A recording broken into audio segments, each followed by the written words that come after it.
Ever feel like everyone's got a theory about what's wrong with America, but none of them quite fit? It can get pretty overwhelming, right? Totally. Well, get ready to dive into a book that tries to diagnose the issues with a wider lens.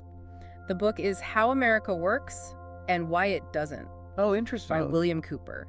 And Cooper's background is interesting here. He's a lawyer, A&D, a columnist. So he's seen the system from multiple angles, Yeah, he doesn't just come at it from one perspective. which really comes through in his writing. It does. So what we're going to unpack today is his central argument. Cooper believes America's problems aren't just about, like, one party or politician messing things up. Right, goes deeper than that. He goes deeper, saying it's rooted in our history, the Constitution itself, and Yeah. even how we, think about things today. Yeah, how we process information, the narratives we buy into. Exactly. It's all connected. What's fascinating is that Cooper argues that most critiques of America, they kind of miss the historical context.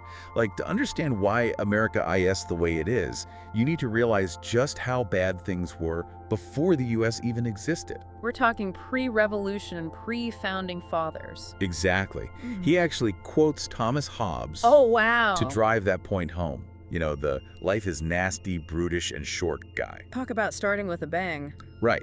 He's saying the founding fathers weren't just, sitting around philosophizing. They were reacting to real tyranny. Hence, their obsession with things like the separation of powers. It's like they were trying to build a system that would prevent the kind of oppression they had experienced firsthand. Exactly. And this is where we get into the good and the bad of the Constitution itself.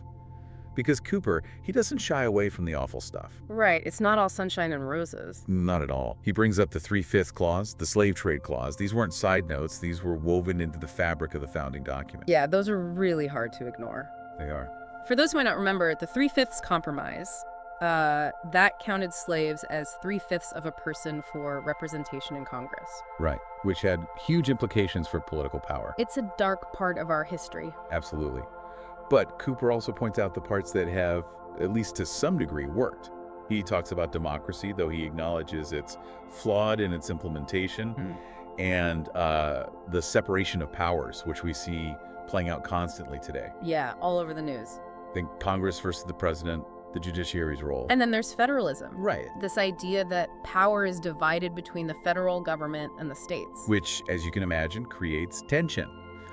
A great example is like the back and forth we're seeing today with things like abortion and voting rights. It's a constant struggle between states and the federal government.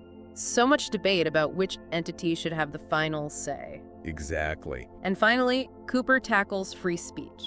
Yeah, this is a big one. What's interesting is that he connects it to both extremes.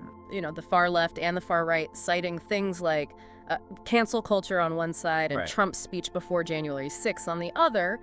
So it's not just about defending free speech in principle. It's about where the lines are drawn. Exactly. And who gets to draw them. So it's not all about the Constitution, right? Cooper says there are these other big forces shaping America, these unwritten rules absolutely. that have a huge impact They do. on how things actually work. Yeah. And one of the most impactful is the two-party system. Did you know that, like, Washington, Madison, Adams, all those guys, they hated the idea of just two parties. Really? They saw the danger in it. And yet, here we are. Stuck with Democrats and Republicans battling it out. It's like we're hardwired for this two-sided fight, even though the Founding Fathers warned against it. It's kind of ironic. Totally. Another unwritten rule Cooper explores is the rule of law. Sounds simple, but he uses the Supreme Court as an example of how it can get, well, messy. He even brings up Roe v. Wade being overturned. Which was a monumental decision. And a great example of how this principle, this idea of the rule of law, can play out in a very real way that directly impacts people's lives. It's not just some abstract legal concept. Right. It has real-world consequences. And then there's capitalism, Oh, boy. which Cooper, he doesn't shy away from the criticisms, inequality, environmental damage, but then he hits you with this thought-provoking counter-argument.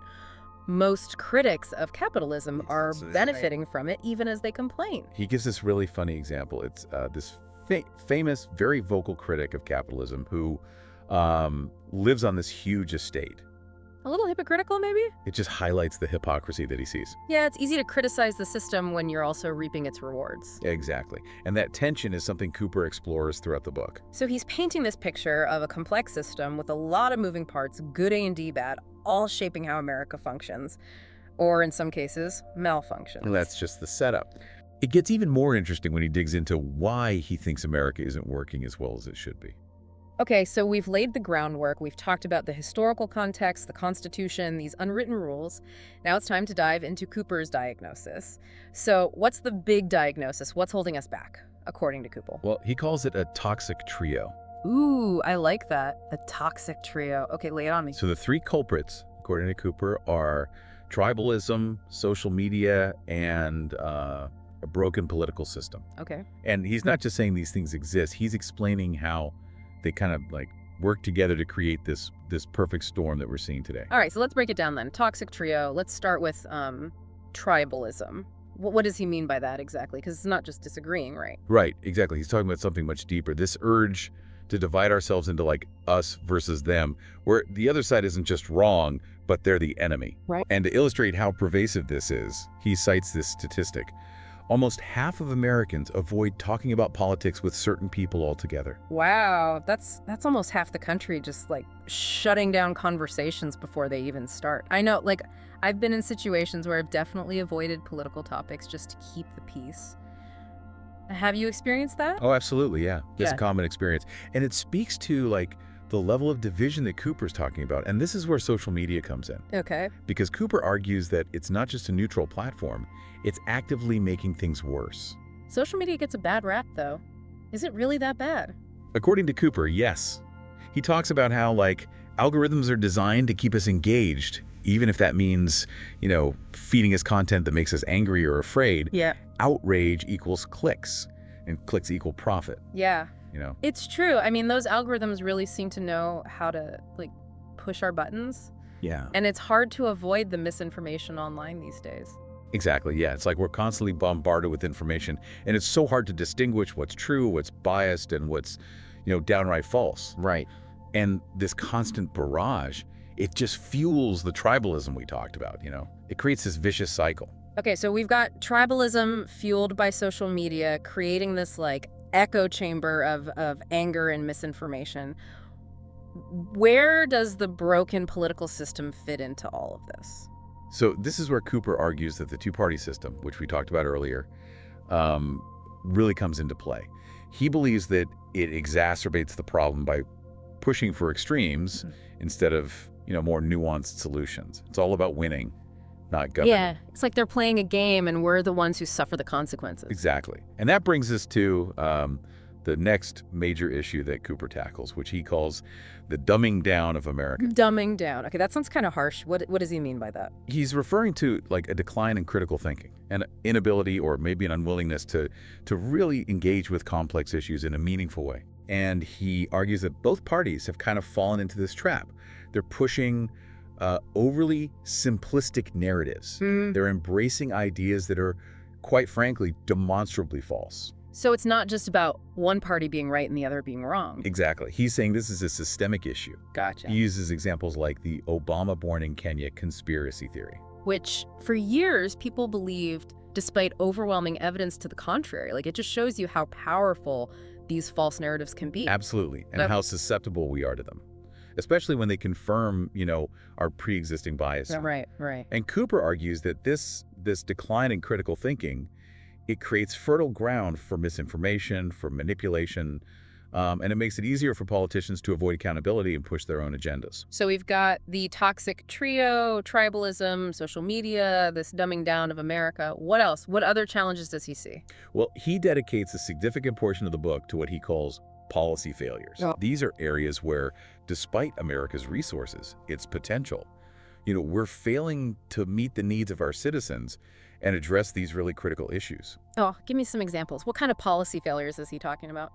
Policy failures. Yeah, that sounds pretty bleak. Where do we even start? He covers a lot of ground, but some of the biggest issues he highlights are inequality, mass incarceration, our struggling education system. Okay, let's take those one at a time. What does he say about inequality? So Cooper argues that the gap between the rich and the poor in America, it's grown to this staggering degree. Like he uses this really striking image. He says there are now billionaires walking among us who are wealthier than entire countries. Wow. Think about that for a second. Yeah, it's hard to even wrap your head around that. It's like something out of a dystopian novel. It really is. What's his take on mass incarceration? Because that's something I feel like we hear a lot about these days. Yeah, and Cooper's very clear that the American justice system, it's deeply flawed. Okay. He points to the fact that the U.S. has the highest incarceration rate in the world, Wow.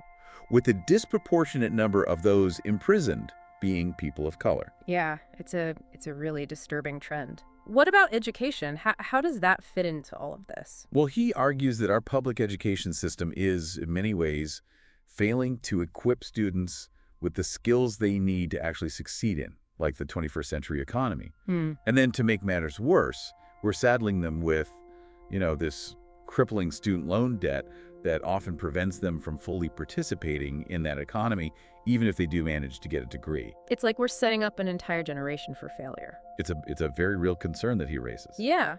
And if those weren't enough, he also digs into the lack of progress on critical issues like immigration and climate change. Right. He sees those as really symptomatic of this deeper dysfunction. Yeah, he's really painting a picture of a country struggling to live up to its ideals. He is. Yeah. And it gets even more unsettling because he ends the book with what he calls the really scary stuff. Oh, okay. The trends that keep him up at night. Okay, now I'm really nervous. What are these trends that have him so worried? He calls them the criminalization of politics and election denialism. So it's not just that we disagree politically anymore, it's something more insidious. Exactly. He sees this growing trend of wanting to see your political opponents not just defeated, but jailed, Yeah. right? That's a dangerous path to go down. Like it undermines the very foundations of democracy. And that's exactly his point. He uses examples like the accusations against Trump to kind of illustrate this trend. But he stresses it's not just about Trump, right? It's a symptom of this deeper problem. Okay, and election denialism. How does that play into all of this? Well, Cooper argues that election denialism, particularly the claims surrounding the 2020 election, these weren't just, spontaneous outbursts of frustration. Right. They were part of this calculated plan to undermine faith in democratic processes. And he argues that this kind of rhetoric, it erodes trust in institutions. It paves the way for, potentially even authoritarianism. So where does that leave us? It sounds like Cooper's pretty pessimistic about America's future. Well, he doesn't, offer any easy answers, Yeah. but he does suggest that America has a choice to make. He reminds us that America has this long history of confronting its flaws and striving to be better. He's saying we've been here before, but can we do it again? That's the question he leaves us with. And he challenges us to consider whether we're willing to do the hard work, right? The self-reflection, the critical thinking, the civic engagement, that's necessary to actually address these complex issues. Or will we just continue down this path of division and dysfunction? He doesn't let us off the hook with easy answers. He challenges us to really think about what kind of country we want to be. Exactly. It's a call to action. He wants us to consider, is America still capable of living up to its own ideals? It's a question we all need to grapple with. It is. It's a lot to think about. This deep dive into how America works and why it doesn't has been eye-opening, to say the least. It's a reminder that the issues facing our country are complex, and they require, careful consideration, not just sound bites and partisan bickering. It's a reminder to be informed, to be engaged citizens, to be willing to ask tough questions, to have those difficult conversations. So to our listeners out there, what do you think? Can America reclaim its promise, or are we headed for even more turbulent times? We'd love to hear your thoughts.